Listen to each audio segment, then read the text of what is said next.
ఈరోజు చేప జన ఏపుడు చేస్తున్నాను. అర కేజీ చేప జనకి సరిపడా ఆయిల్ తీసుకున్నాను. ఆయిల్ వేడెక్కింది, వేస్తున్నాను.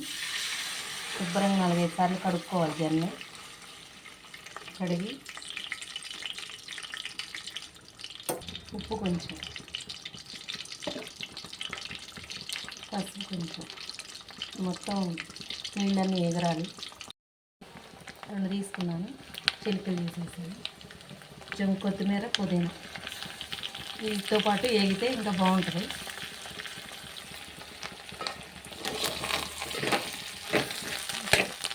మధ్య మధ్యలో కలుపుతూ ఉండాలి. మనం కలిపే కొద్దిగా అది ఇడిపోతూ ఉంటుంది, పొడి పొడిలాడుతూ ఉంటుంది. అప్పుడు అల్లం వెల్లుల్లిపాయ పేస్ట్ 1 స్పూన్ బాగా కలుపుకోవాలి. వేగిన తర్వాత కారం వేసుకోవాలి. కారం వేసి అల్లం వెల్లుల్లిపాయ పేస్ట్ వేగింది, కారం వేస్తున్నాను.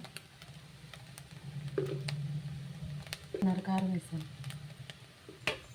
ఉప్పు 1/2 స్పూన్ వేస్తున్నాను. దాన్ని 1/2 స్పూన్ వేస్తాను.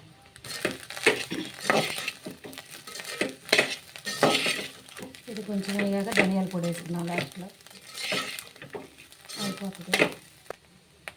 ధనియాల పొడి వేస్తున్నాను.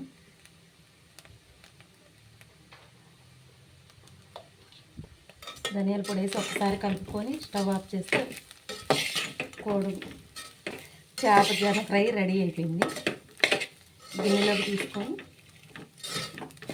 జన ఫ్రై రెడీ అయింది. గిన్నెలో